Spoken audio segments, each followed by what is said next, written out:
What's up, people? Joe Winko here, your favorite Hawaiian guy, and here's my next episode of Joe Winko Talk.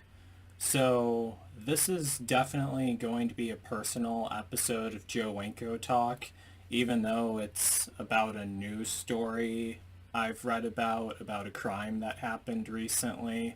It's definitely going to have my personal thoughts on it and everything. And this is also even going to be a controversial episode of Joe Winko Talk as well. But this is seriously everything that I thought about when I first read and became aware of this story and became aware of what happened. And the whole point of my YouTube channel is to show you guys what goes on inside my autism mind.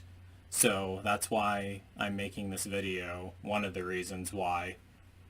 I first want to start out with saying that I do not think it's okay what happened to Zori. I feel really sorry for her, and it was absolutely tragic what happened to Zori. I just wanted to make that very clear in this video at first. And another thing that I should say is that if you're connected to this crime story, please don't watch this video. As in, if you knew Zori or her husband, please do not watch this video because there's some stuff I'm going to be saying in this video that might upset you. So I just wanted to throw that out there. So overall, as those of you who've been following me on YouTube for a long time probably know, I never was close to my adoptive parents. They do not deserve Parents of the Year awards, and they seriously did not do a good job raising me, honestly. However, there are a couple things that they have done right. I remember back when I was really young, like back when I was a kid, like 4 or 5 years old, I was watching this cartoon on TV with my adoptive dad, and it was a really sad cartoon about this guy who fell madly in love with this girl, but the girl didn't want him at all, and he ended up becoming really sad and really messed up because of it. And I was watching that with my adoptive dad, and he was actually paying attention to everything that was going on in it. And that's when he told me something that I always kept with me. He told me, Joe, find a girl who's crazy about you. Don't go with a girl that you're crazy about. Find a girl who's crazy about you. Now, keep in mind, this was before he knew that I was queer, or before he knew that I was gay or queer. So my autism mind translated that to, Joe, find a guy who's crazy about you and be with a guy who is crazy about you. Don't be with a guy who you're crazy about. And I am honestly extremely thankful that my adoptive dad told me that, because that was one of the best things that my adoptive dad has ever taught me, and that stuck with me literally for the rest of my life. That was the best advice that my adoptive dad has ever given me, really, because it definitely made me what I am today. So in addition to that, I've also been posting videos on YouTube for a maddening long time, as a lot of you guys know by now. And in all of my videos, I'm always shirtless in every single one of my videos because it became my trademark. And there's many different reasons why I'm always shirtless in all my videos. But here is the major reason why, and this is the exact same reason why I actually considered doing porn a while ago, but I was rejected by every single agency I applied to, but that's the topic for a previous episode of Joe Winko Talk that I'll have linked in the pinned comments. One of the major reasons why I'm shirtless in all my YouTube videos is because back when I was a kid, my adoptive parents, specifically my adoptive mom and I, we would always watch crime documentaries on TV all the time, and in quite a few of those documentaries, they were about a guy who becomes obsessed with a pretty girl that he sees online, and he wants to get with her and be with her and everything, and he falls madly in love with her, even though she doesn't want him. He falls madly in love with her and wants to be with her and doesn't stop trying to get with her.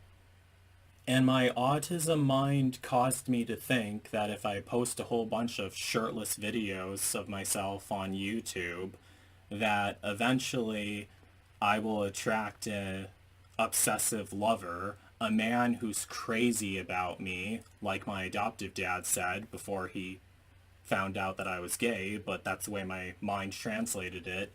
A man who's crazy about me and wants to be with me and be my lover and partner. That is one of the major reasons why I am shirtless in all of my YouTube videos. That's not the only reason, but it's one of the major reasons why. And I'm not sure how well a lot of you guys have noticed this, but in addition to that, I also make myself extremely accessible.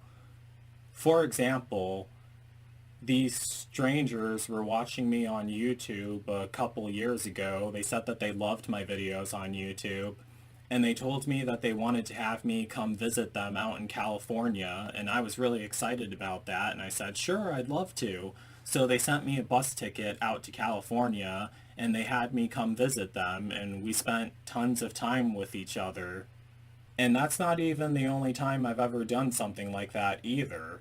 I honestly have never in my life seen any other famous YouTuber do something like that before. I mean, I know for a fact Logan or Jake Paul, they never asked one of their followers or fans to send them a bus ticket to their hometown to come visit them. Neither has Lele Pons or James Charles or PewDiePie or even Eugenia Cooney. None of those people have ever done anything like that before. And I know that I'm not quite at the level of all those YouTubers I just listed, but I'm just stating a fact, really. I never seen any other YouTuber who has ever made themselves that accessible before. And some of you guys may also be thinking, Joe Winko, you shouldn't want a crazy person to become obsessed with you. That's fucking crazy. Now, for the last part of that sentence, I do agree with you. It is absolutely crazy. But you know who else is also crazy? Yeah, you guessed right. I know for a fact that I am not right in the head at all. Really, I don't think the same way that normal people do. Definitely due to my autism, but it's because of a lot of other stuff too. I don't react the same way to things that normal-minded people would react to. My reaction will a lot of times be different, really. But overall, I know for a fact that I'm not right in the head, and I'm not ashamed of it either. I mean, that's technically what this whole YouTube channel I have revolves around.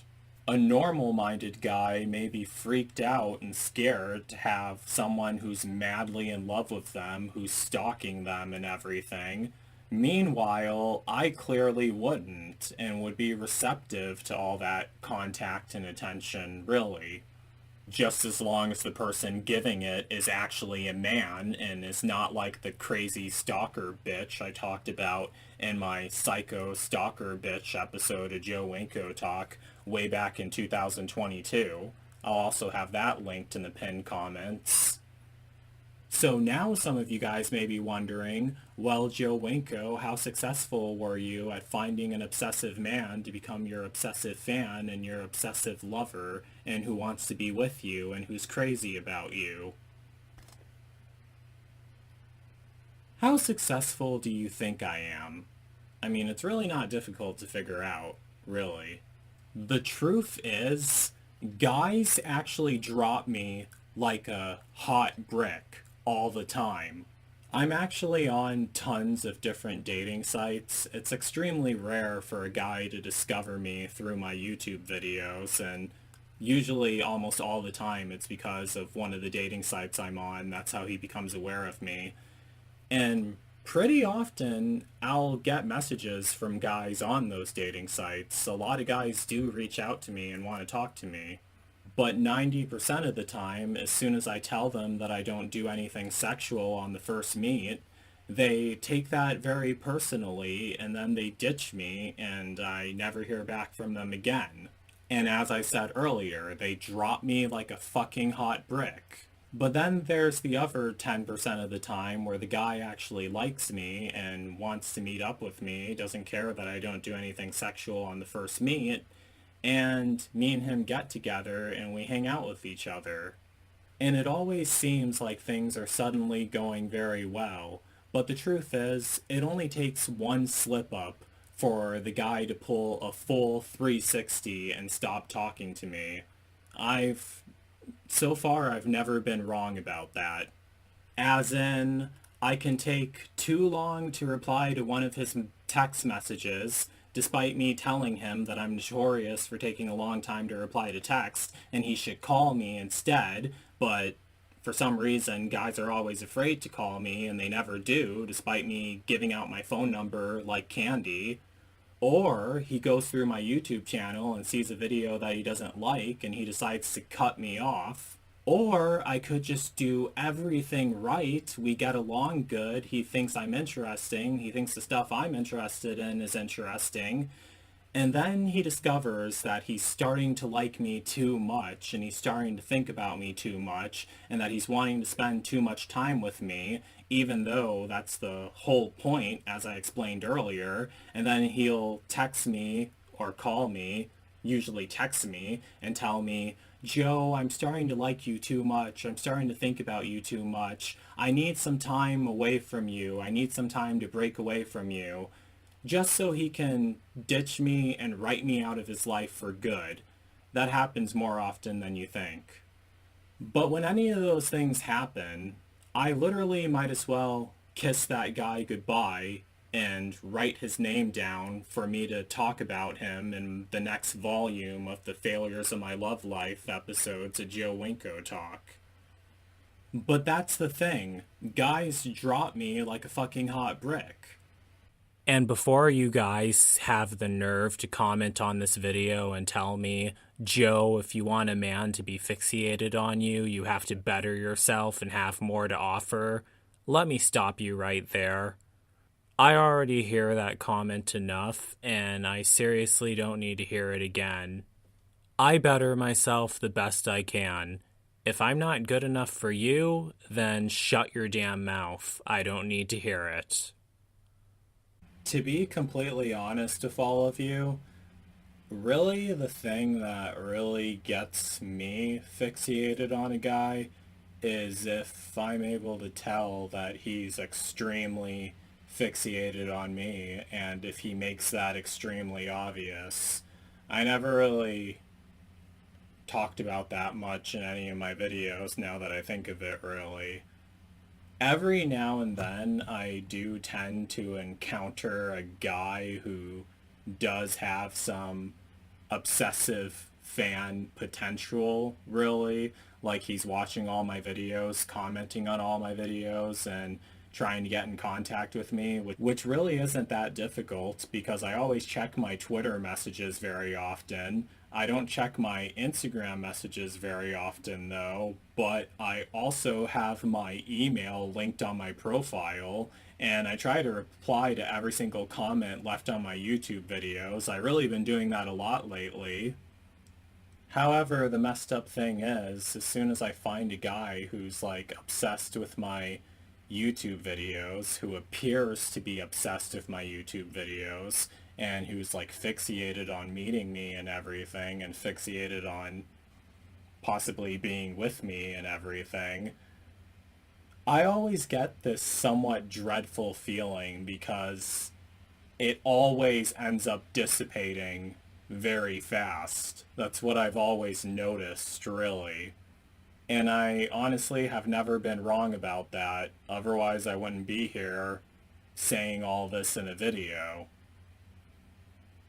No man ever gets fixated on me at all. No guy is ever hell-bent on being with me Because if a guy is truly hell-bent on being with me, he won't care that it takes me a while to reply to text messages. He'll actually call me like I told him to. And if a guy like truly becomes like mentally determined, if he like tells himself, I'm going to be Joe Winko's lover, I'm going to be Joe Winko's number one fan, Joe Winko is going to be with me, I can sure as hell bet you that that's absolutely going to happen if he's absolutely serious about it. But the thing is, I have yet to find a guy who's actually serious about that. But that's technically what it would take, a guy who's literally hell-bent on being with me. And I thought that everything I was doing, posting these videos of me explaining my mind so people can get to know me and know what's going on inside my head, I thought that that would have a guy become hell-bent on wanting to be with me and being my lover. Not the only reason why I post the videos, but still a major reason why I do. Just as my adoptive dad said, find someone who's crazy about you. But personally, I honestly feel like it's going to take something supernatural for me to cross paths with a man like that, honestly. But I'll be getting back to that very soon. And another really sad thing is, the older I get, the more difficult that is going to be to find. I don't want to get into detail on exactly why I think that way or why it is that way, but the older I get, the more difficult that is going to be for me to find. However, I am able to say this. I am younger than all the people involved in this news story that I'm going to be talking about in this episode. So this is basically the news story that I read online.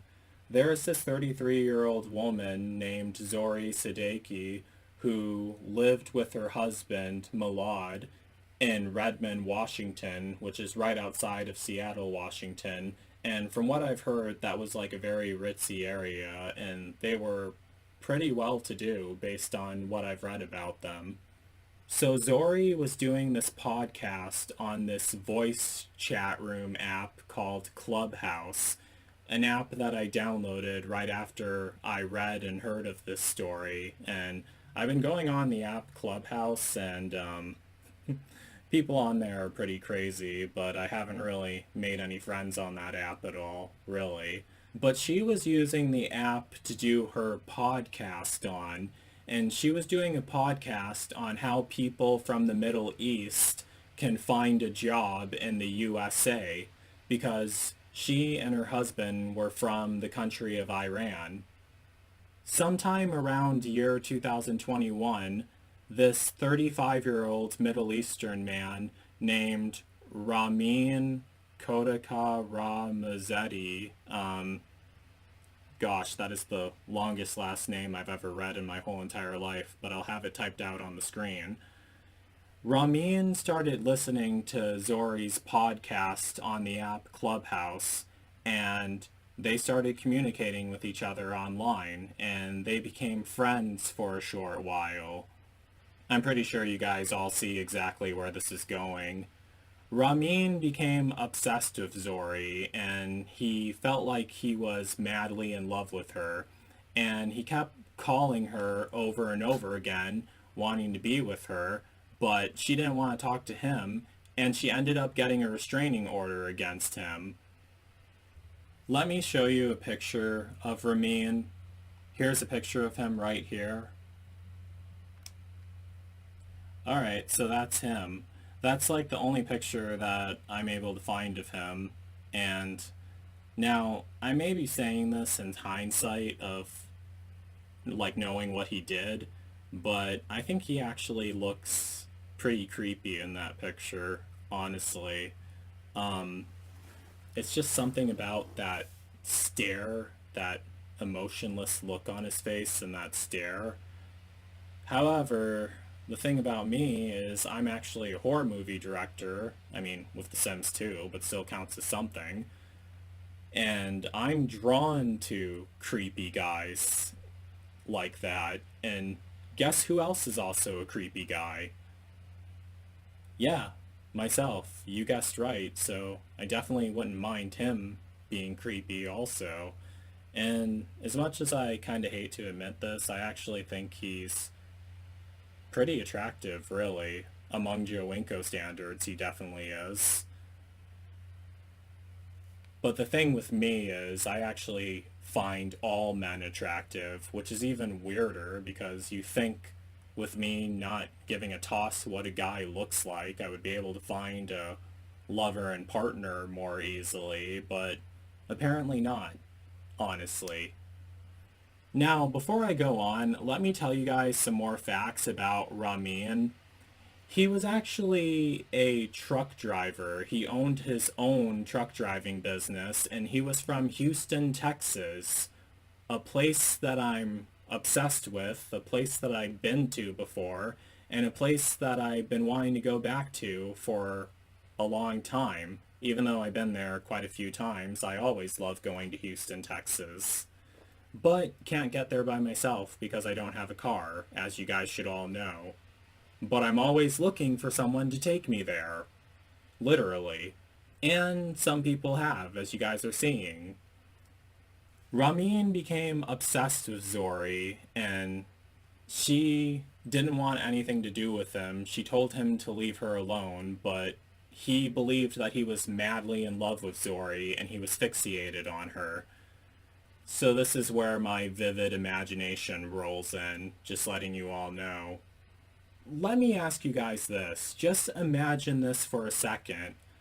Imagine if Ramin, if somehow Ramin, instead of being fixated on Zori, he became fixated on me instead. Now I know what a lot of you guys are probably thinking. You may be thinking, well, Joe, Zori was a woman. You're not a woman. You're a man. This Ramin guy wouldn't like you at all. Now, I wouldn't be too sure on that, actually. First things first, I use a lot of dating apps, as I explained earlier. You will not believe how many guys I see on those apps who claim that people think that they're straight and that they're secretly attracted to men and that they're secretly bisexual. They're still into women, but they're also into men too. You will not believe how many guys who fit that description that I find on every single dating app that I use. Especially truck drivers. I mean, I talked to quite a few of them online, but for some reason we never got together. Also, I remember reading online that 1 in 10 guys are actually gay, but that doesn't even include bisexual guys. I remember reading online somewhere a while ago that up to 75% of men are bisexual. So you truly never know it all, really. But just imagine for a second if Ramin became fixated on me instead of Zori. Well, first of all, you wouldn't have this story making the news because it wouldn't end so tragically as it did in real life. What ended up happening was Zori got the restraining order against Ramin, but in March of 2023, Ramin broke inside Zori's house late at night. He killed her husband, Milad, and then he also killed Zori, and then he killed himself, which is absolutely tragic, and I feel really sorry for Zori, and I feel really sorry for her husband too. They did not deserve that horrible fate, but this story still struck a nerve with me. I mean, I felt really sorry for Zori and what happened to her, but I'm going to be getting back to that. But I was just wondering, why the hell can't I attract a guy like that? A guy who's madly in love with me and hell-bent on being with me. I read online that Ramin would call Zori 100 times a day. He would send her presents in the mail. He would send her jewelry. He sent her a neck scarf. He would call her and tell her that he's at an inn in her neighborhood. He drove all the way from Texas all the way to Washington, a distance much longer than driving from Texas to Florida, but he drove from Texas to Washington so he could be with Zori. He would keep telling her that he was in her neighborhood.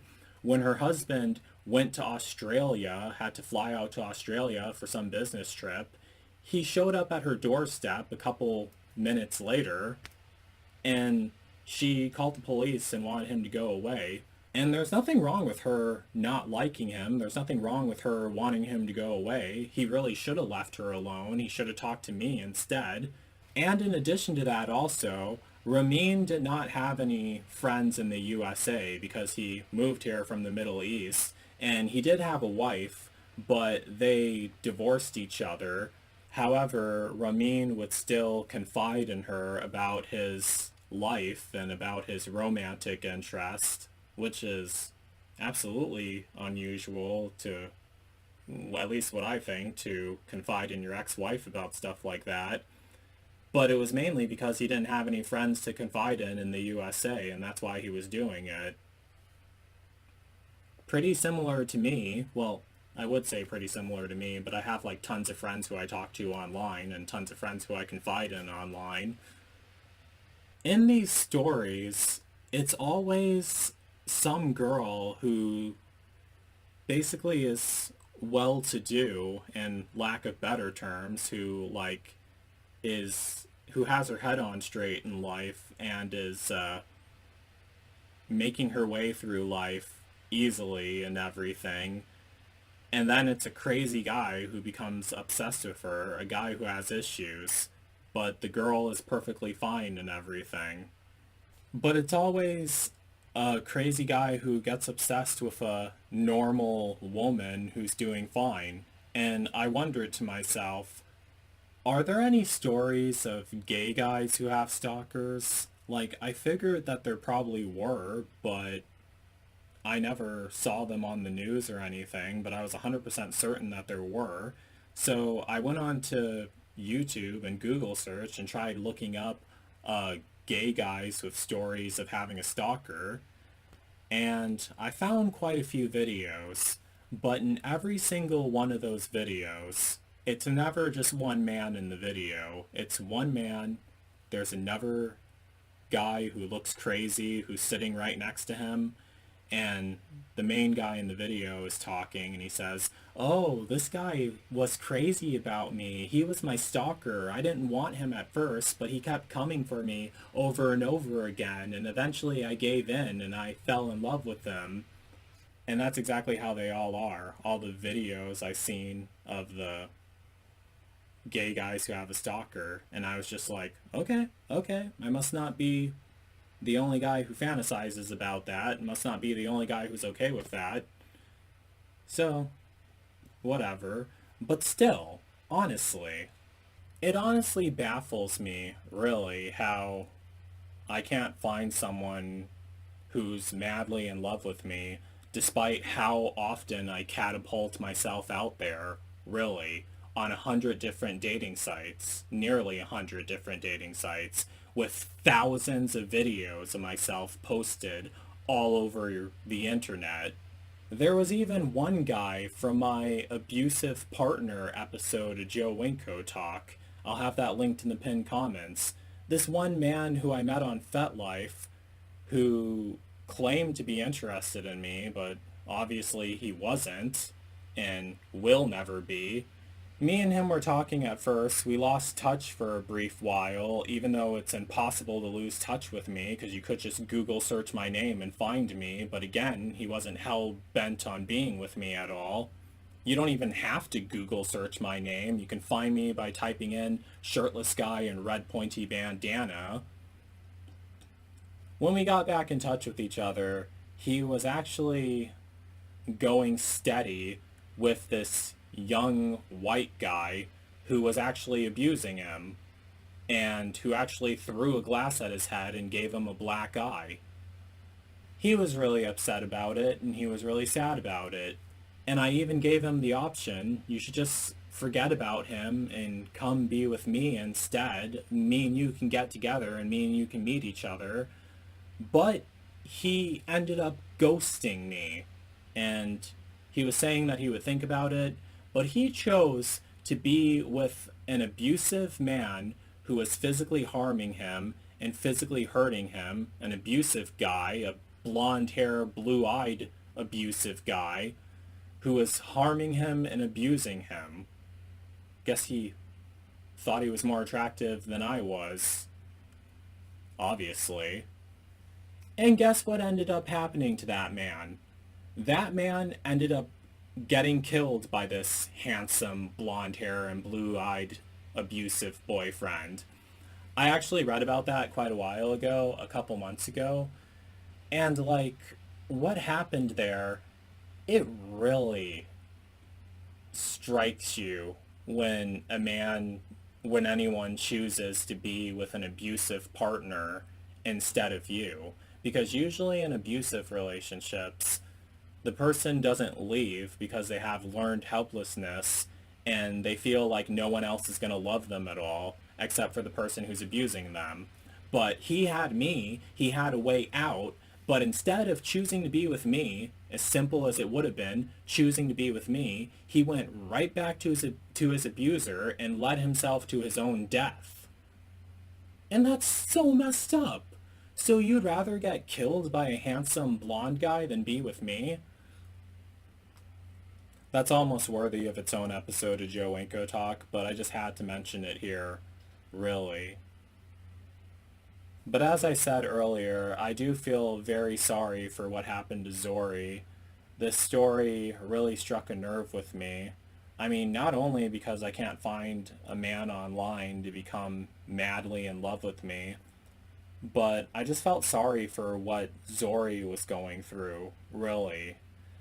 And another thing about Zori that I noticed, and this is definitely because of my autism mind, when I looked at through her pictures, I noticed that she looks a lot like the survivors from this game I used to play, Dead Rising. It's a game I used to play back when I was a kid, and a game I still play as an adult. It's been a while. There's these two survivors from the game, and they were my favorite survivors from the game. Their names were Pamela and Heather, the twins from Dead Rising. I felt like Zori looked a lot like Pamela and Heather from Dead Rising. Am I seriously the only person seeing that? Does anyone else think that they look alike, really? Whenever I would play Dead Rising, I would always save Pamela and Heather from the zombies, and I would take them back to the safe room, and they would always survive, and I always felt so proud of doing that over and over again. And this may sound kind of crazy, and may sound kind of cheesy, but I'm just sad because in real life, I couldn't save them from a creepy guy who was stalking them. And you guys may be wondering, exactly what do you mean by that, Joe? Well, this is more from my crazy imagination. Let's say that somehow I discovered the app Clubhouse, and somehow I started talking to Zori on the app Clubhouse, and we became friends on the app Clubhouse because she had more friends she talked to on that app. And you guys may be thinking, why would you be friends with Zori? Because Zori, she wasn't like a famous YouTuber like that or anything. She wasn't like one of those video bloggers or one of those personal podcasters who talks about their life and everything exactly like I do. She was mainly, the whole purpose of her podcast was just to help Middle Eastern people find a job in the USA. But it's very possible I could have came across her on Clubhouse if I would have discovered that app earlier, and me and her would have became friends. I definitely would have asked her to do a voiceover in my upcoming Sims 2 slasher movie, Onryo 2, because I've been looking for adult females to help voice act for me, and if she's a podcaster, she has all the voice recording equipment and everything, and I'm pretty sure she would have if I asked really nicely. And then one day, while me and her are talking to each other, she probably would tell me, most likely definitely would tell me, that this creepy guy keeps talking to her and keeps stalking her, keeps calling her house, and keeps wanting to be with her over and over again, but she wants him to go away. And then that would have sparked my interest, and I would have been saying, oh, well, who is this guy? Do you have a picture of him? She would have told me what his name is. She would have sent me his picture, and then I would have saw his picture, and I would have been saying, oh, he's cute. You should give me his number. And I think, depending on how late in the game it is, she would either start laughing at me if I asked her that. She would either start laughing, or she would be extremely hesitant and she would be like, no, Joe, this guy is crazy. He's a stalker and everything. And I would just tell her, well, I don't mind. I've been trying to find a guy who's crazy about myself. And I would have definitely been able to talk her into it. I would have just told her, just give me his number. I'll start calling him instead, and then he'll be busy talking to me and he won't have time to bother you at all. And I'm 100% certain she would have done that and would have been up for that. She would have told him, oh, you should talk to Joe Winko instead. He's interested in talking to you. He'll be friends with you. He's also really been wanting to go to Texas. You could even drive out to Florida and go meet him. You should please go do that. And I'm almost certain that he really would have done that. I mean, if he has me and her telling him to do that, Ramin definitely would have done that. He would have drove out to Florida. Me and him would have met each other, and then we would go for a long drive with each other, and probably would just be a friendship, or would definitely be possible into turning into more than that. I would be talking to him while we're on the road, telling him about my witchcraft stuff, showing him my YouTube videos.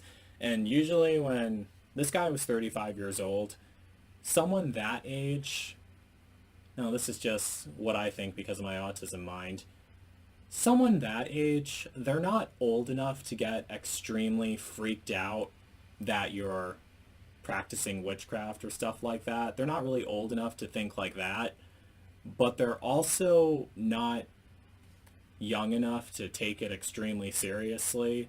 I mean, I'm imagining that if me and him were driving in a truck together and I was talking to him about my YouTube videos and talking to him about witchcraft, he probably would start laughing at me.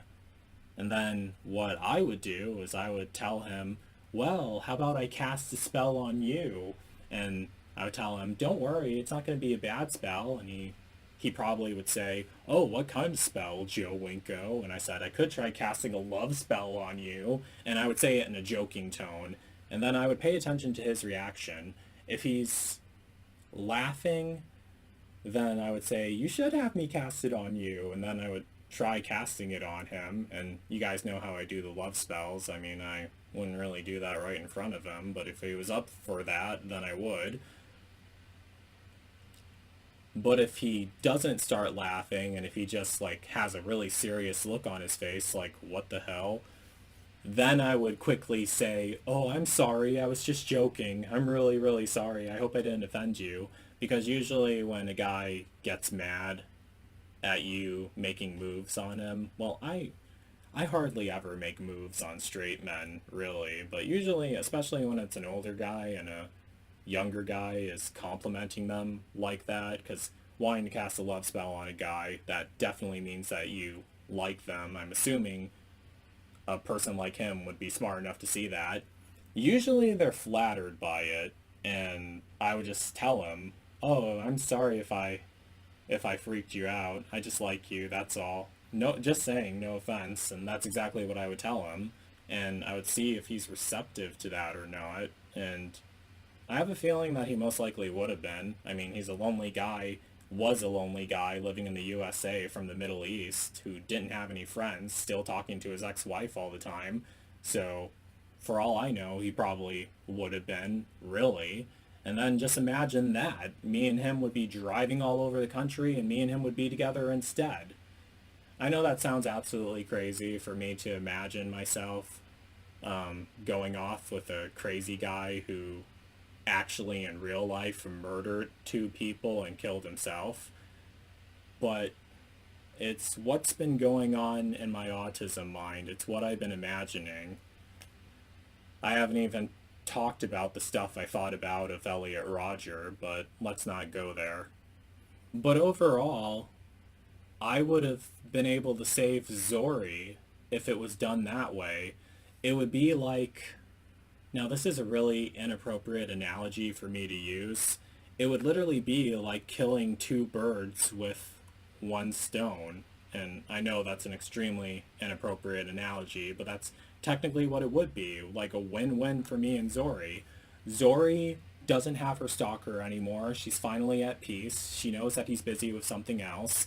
And I finally have my obsessed fan and obsessed lover or friend to drive around the country with. And knowing how he was hell-bent on being with Zori, if things align properly, he'll be hell-bent on being with me instead. The only difference is I'll be receptive to everything, him calling me a lot, wanting to be with me, and giving me presents. I mean, how awesome is that, really? Especially if you want them, how awesome is that? And he was also sending her love letters and everything. Guess how many love letters that I've ever got in my whole entire life? Handwritten love letters. And I have a P.O. box, so yeah, I might as well throw that out there. But guess how many handwritten love letters I've ever received in my whole entire life? Yeah, you guessed right. Zero. The thing is, gay men, I mean, at least the ones that I've encountered so far, they really are not romantic at all. They don't send me love letters. They don't dress up as Captain America. The guys that I've encountered don't dress up as Captain America, don't send me love letters. They just want to hook up and then ditch me, or they act like they like me, but as soon as they find one flaw, which they intentionally search for, I will definitely say that, they intentionally try to find a flaw with me, or if they don't find any flaws with me and start liking me too much, they end up ditching me and dropping me like a hot brick, and here I am today doing this video. It's messed up, honestly, and it's not fair. Overall, I feel really sorry for Zori. I mean, I wish I could have stopped this madman from stalking her.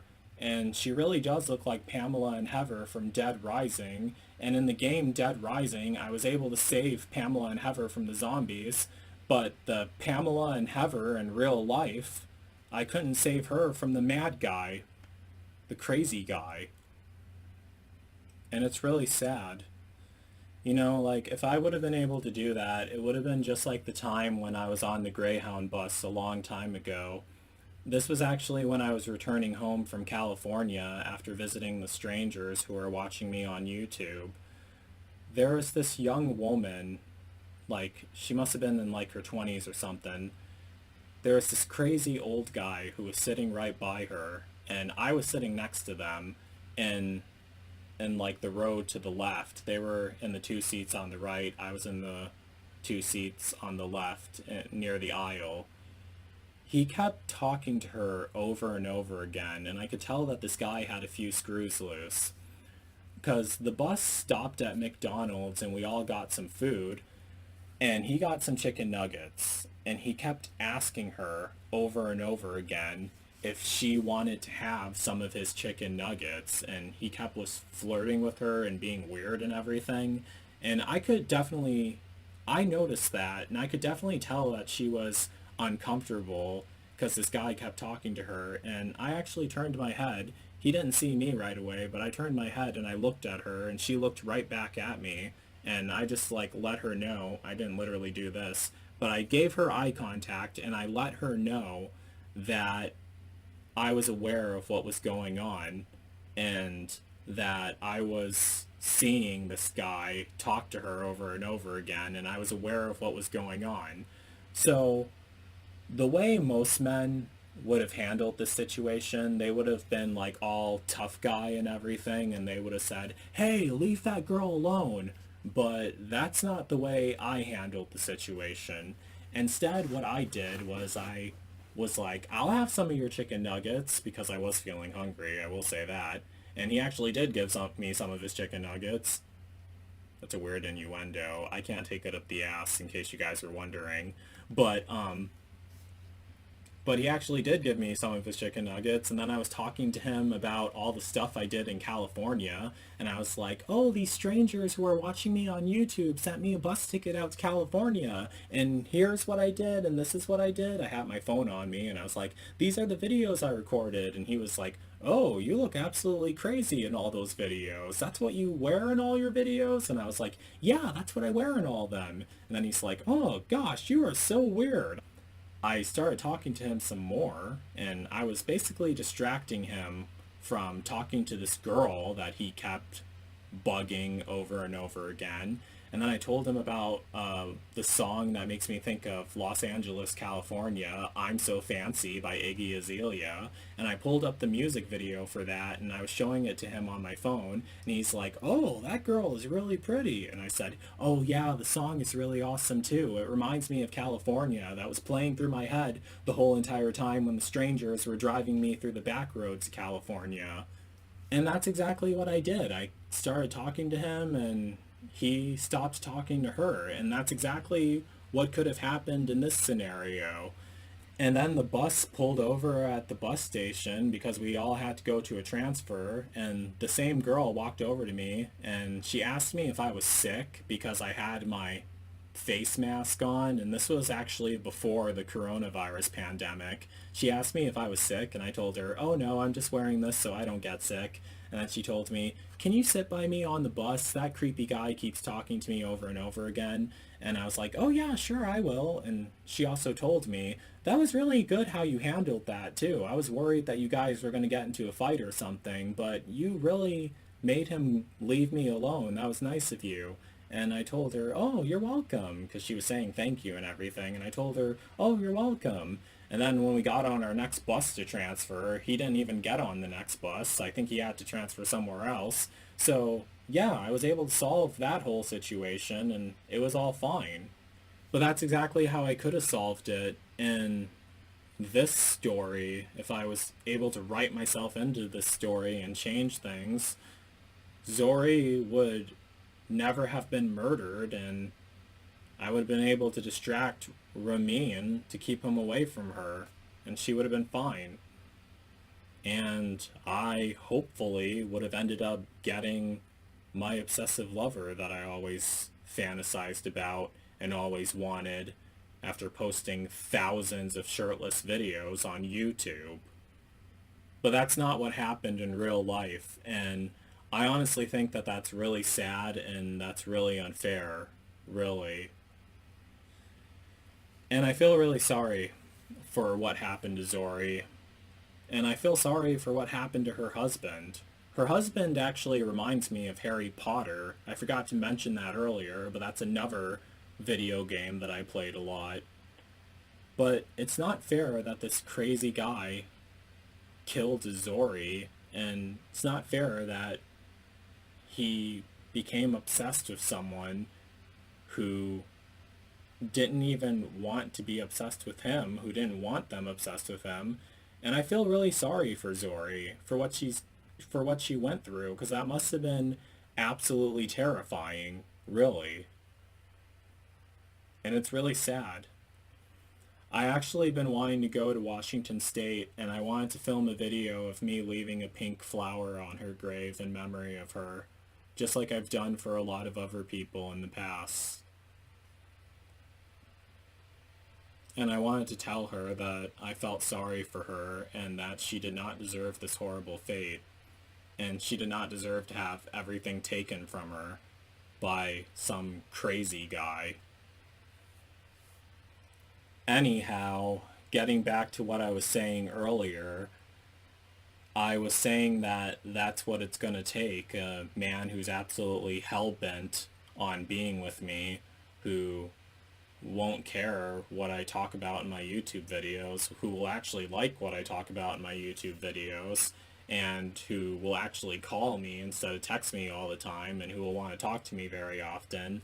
I figured it's gonna take something supernatural, and as I said earlier, I've been practicing witchcraft a lot, and I mean, I'm pretty sure a lot of you guys have already seen my failed love spells episode of Joe Winko Talk. I have casted more love spells on more men since then, and I mean,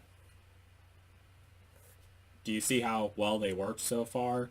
I mean, like, when I finally find a guy who wants to be my obsessive lover and my number one fan, my new episodes of Joe Winko Talk will be done in a brand new bedroom that you guys do not recognize. As soon as I'm doing my new episodes of Joe Winko Talk in a new bedroom that you guys do not recognize, that means that I finally found who I'm looking for, or that they finally found me, whatever way you want to think of it. But overall, I truly feel like that's going to take something supernatural. So I tried casting another love spell, and it wasn't really targeting anyone specifically. This is a book that my grandma got for me, and it's just a normal book, really. I mean, it was a normal book until I enchanted it, and I'm going to continue to enchant it. I figured since I have a death curse book and also a book where I put good luck on people and to heal people who are having hard times, I figured that I should also have a love book too. I haven't put anyone's picture in this book yet, but I've only written one entry into it so far, one petition into it so far, and I actually took a picture of it, and I'm going to read it to you and show it to you guys. Okay, here's what it says. A crazy, creepy, yet loving and passionate man finds a video of Joe Winko, me, on YouTube, and he falls madly in love with Joe Winko. He loves seeing Joe Winko. He loves hearing Joe Winko's voice. He loves seeing Joe Winko smile. He wants to meet Joe Winko. He wants to stare into Joe Winko's eyes. He wants to be Joe Winko's number one fan. And he would be if he was that hellbent. He wants to be Joe Winko's lover. Oh yeah, he definitely would be that too. He wants to be Joe Winko's sex god. Oh yeah, absolutely. I mean, even if he's not good at it, I can train him for that. He is proud of Joe Winko. He wants to take Joe Winko on adventures. He wants Joe Winko inside of him. The older Joe Winko gets, the more he loves Joe Winko. And I definitely had to include that in because that's actually one of the things that I've been feeling a bit insecure about. But that's almost worthy of a whole new episode of Joe Winko Talk, so let's move on. He will not stop until he's with Joe Winko. He loves Joe Winko. And that symbol you see at the end of it and also at the top line of it, that's actually a Viking rune symbol to draw love from one man to another man. It's a magic Viking rune symbol. I draw that all over a lot of stuff that has to do with love spells and things that are meant for attracting love and everything. The Viking rune symbol to attract love from one man to another man. It's actually a magic Viking rune symbol, and in case you guys are wondering, Scandinavian and Viking is actually one of the many things that I'm genetically mixed with. So I actually posted that on Reddit, that whole love spell petition thing that I wrote out, and I obviously kind of expected this from Reddit. I posted it on Reddit because I figured someone would find it interesting. I typed in, feel like this was worth another shot. I truly believe that if I keep casting spells like this, that it's going to accumulate and manifest in an extremely intense way, which is kind of the point, honestly. And I typed in, hope someone finds this interesting. And this is honestly almost worth a new episode of Joe Winko Talk. But then this one idiot, don't worry, I will be covering this in a new episode too. This one idiot actually typed in, creepy, not interesting. I feel like this spell is only going to manifest into more of a psychosis than you may already have. Jackass. So basically, he's calling me crazy. Now, I know that I said that I'm aware of the fact that I'm crazy, But when some fucking idiot on Reddit calls you crazy, they're just trying to insult you, and that pisses me off. And if he didn't like my damn post, he didn't have to comment on it, did he? But I'll be covering more of this in my future episode of Joe Winko Talk about this. I mean, it seems like people on Reddit, they just go out of their way to be assholes. And this guy obviously is an asshole. I hope he gets an obsessive stalker. I mean, he's the one that deserves it, really. But most importantly, overall, I feel really sorry for what happened to Zori. She did not deserve this horrible fate. I feel really sorry for her. And in all honesty, I wish I could have saved her from this psycho guy who was obsessed with her. Wish I could have steered him away. And I wish she would have I wish I could have done all that so she would still be alive. Just like when I play the game Dead Rising and I always save Pamela and Heather from the zombies, I always lure the zombies away from them so I can take them out and rescue Pamela and Heather. And Pamela and Heather are safe and alive in Dead Rising. But the Pamela and Heather in real life, Zori, I wasn't able to save her from this madman.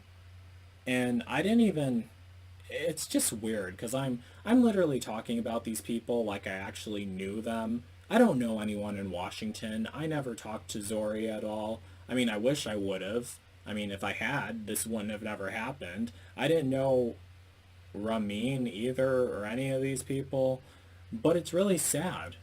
And I wish I would have, and it's not fair.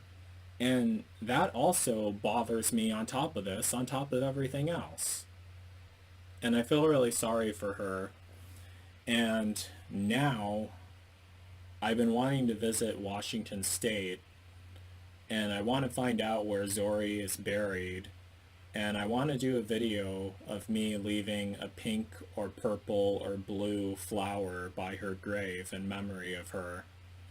Exactly as I have done for countless other people for a long time, as I usually do.